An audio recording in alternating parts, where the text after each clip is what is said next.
Good late evening, everyone. This is Rebecca with Red True Crime, and I'm doing my first live from the actual Red True Crime page. So, not sure if you got the first part of this because I'm new to the software I'm using tonight. So, again, this is Rebecca with Red True Crime doing my first broadcast from the actual Red True Crime Facebook page. So, as you all know, I'm no longer working with Star Rain and her group, so I'm pretty much on my own now. And it's amazing, even though I'm not with that group anymore, I'm still getting messages from people with information. So, Marissa Carmichael has been gone almost 5 months, and that is a travesty beyond words. But one good part, well, not one good, but one part of this investigation, and one thing you have to consider is what life was she living prior to missing? And I've had a lot of people be very critical of me bringing this up because they're like, it shouldn't matter. And in a perfect world, it should not matter because you don't want to think because this person was doing something that may have been illegal or um, frowned upon, that this could cause them to go missing. And you don't want to think that, because you want to think the person who's missing was this angel, this perfect person, all this stuff. But what the reality is and what you want to say about them are two different things. So, how can I best put this? I received information earlier today um, confirming some things that I had already been saying. And I was actually given actual proof of this.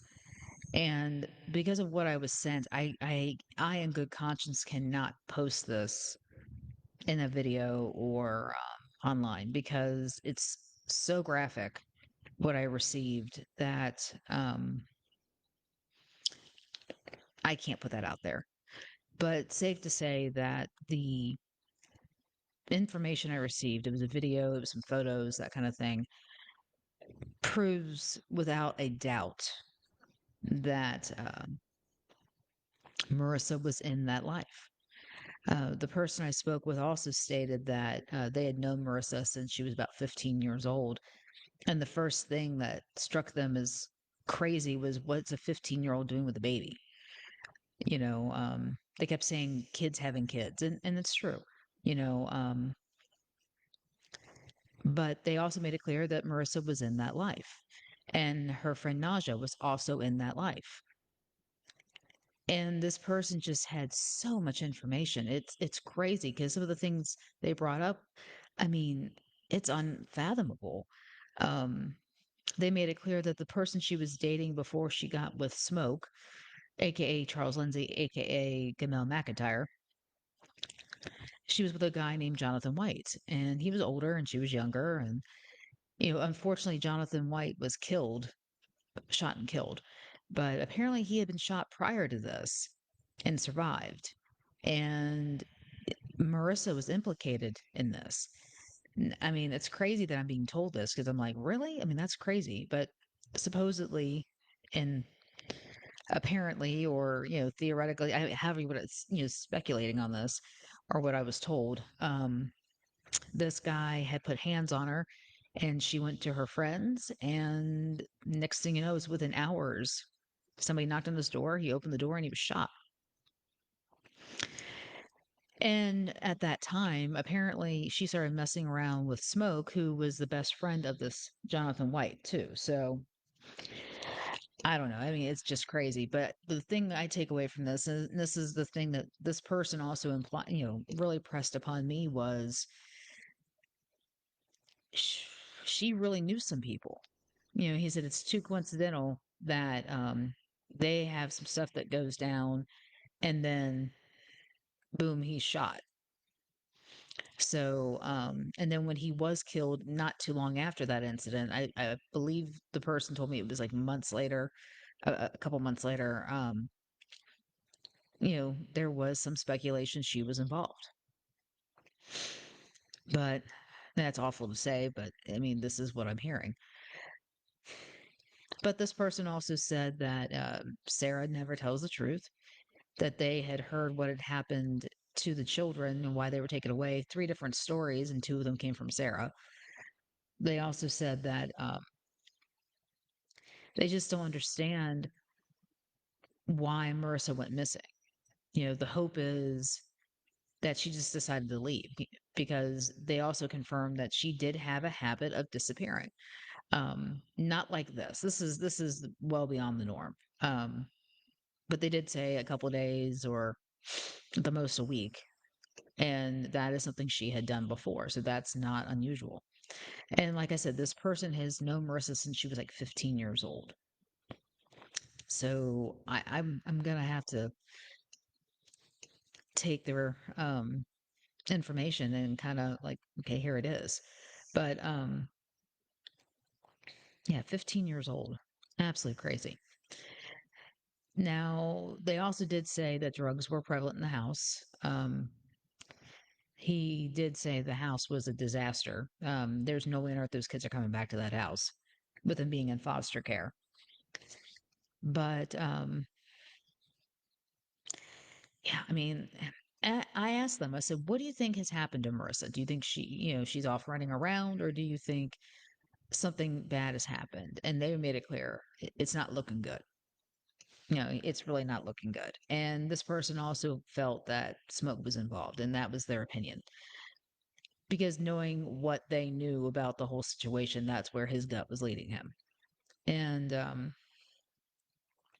he said, she was very pretty and very sweet and all those other things. And he just said, unfortunately, she was just put in a very bad predicament. And this is how her life turned out. So, so again, all my detractors out there, I am not shaming the victim. Okay. I'm just not. But you cannot do a full investigation on somebody and not know their background and not know the things they were into because all of this is relevant. Until you're given information to the contrary, all of this is relevant. And that is what you have to understand. And I had a comment on my YouTube channel earlier today where this person was pretty critical of me and said, since I had stopped working with Star and them, that I seemed very like the wind was knocked out of me and a little humbled.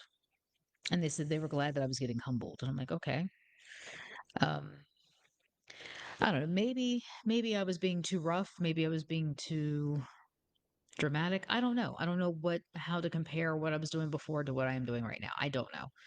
Only you, the people who watch this, can give me that feedback. Because for every one person who's critical, I got three telling me I'm great. So I don't know. I can't really judge. But I keep getting people who send me like suggestions and whatnot for other cases. And I am going to be talking about other cases because Marissa's the first one, Marissa's the main one, but as information comes out, I can report on it. But like I said, I did receive um some a file that had her advertising herself and something short of a pornographic video. Um, it's crazy. And I was like, wow, okay, which I am going to be giving this to the police because there's no way on earth that should be going out there like that. And I've had a few people, well, I had one person say, are you sure this is her? I don't see how it's not. At least I know the ad shows her face, and that's got to be her. And mm, absolutely crazy. Absolutely. So, I mean, whoever had this information, compiled it together to send it to the person who sent it to me, I don't know why you would have all this. But the narrative that Sarah is putting out there that Marissa did not do pills and Marissa did not do prostitution is a lie because there is proof right there in that video that I have, in the photograph I have of her advertising herself that proves otherwise. The The pill situation, the person I spoke with earlier today made it clear, yeah, pills were running rampant, that this is what happened. And the other thing is, Sarah's saying that Naja's missing. Naja's been seen at Sarah's house in the last week or two. Naja's been around. So what's going on with that? Like I thought she couldn't come back because Marissa wasn't with her, but now she's coming back and she's, being involved in the house again. Neighbors are seeing her. So, yeah, I mean, like I said, it's just so much going on with this. Every time I take a couple of days off, not even thinking about it, all of a sudden people are coming out of the woodwork wanting to give me information. So, I don't know. Like I said, my money's still in smoke. That's what I think. And I think some other people were involved to help because there's no way one person could have disposed of her by themselves. But otherwise, I really have no other information. And if anybody has any questions, I'll be glad to answer them.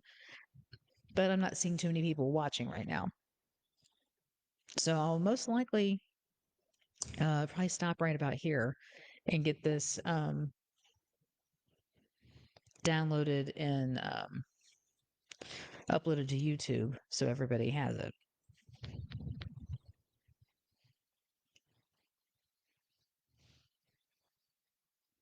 But I mean,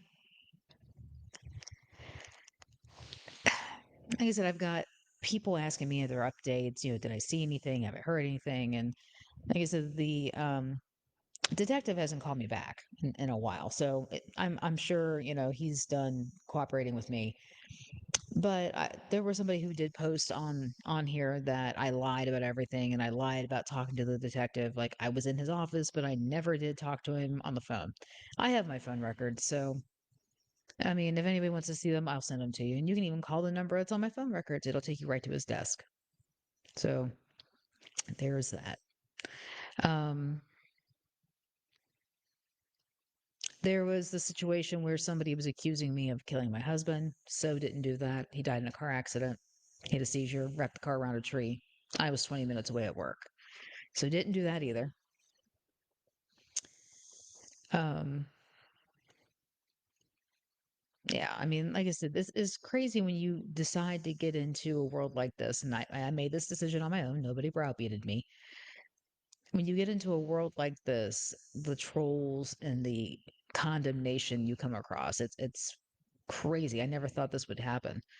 Um, and I had another podcaster talk to me the yesterday, asking me, "Why do you still do this? Why are you continuing with this case? You've had threats, you've had all these things happen, and if I don't do it, who will?" Simple as that. I mean,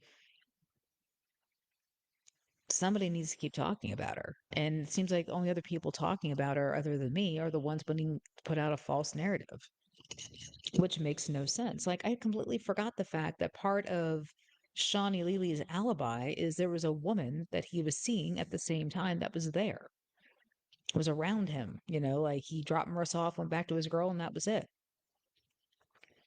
I mean, that might be why he's just considered a witness. You know, that's also, forget the fact that, Sarah keeps saying that Marissa didn't know either one of these guys. That's not true. That's so not true. She had been talking to Jersey all up until that night, like, during that week, up until that night when she went out. So, what are you, I just don't understand why you keep putting out there the narrative that she was not into sex work, she was not doing pills, and then she didn't know these two guys because that's the truth. I mean, it takes all of 30 seconds of investigating to see all that. So I don't know. Like I said, I mean, these are my thoughts I have here on this. But on that note, I'm going to let this go. The next time I come back, I will be talking about a case that's not from North Carolina, but it does involve people of color. And it'll be the Atlanta child murders. And I've been doing my research on that. So once I have all that compiled, I'll be back and I'm going to do a little bit of an expose on that. But otherwise, check out my YouTube channel, Red True Crime and share, like, subscribe, all that fun stuff. And if you have any questions, message me, concerns, message me, any of that. And the thing I always say, be weird, be rude, be safe. If you're weird and rude, they will not take you. So have a great night, everybody. Thank you for dialing in and have a great day.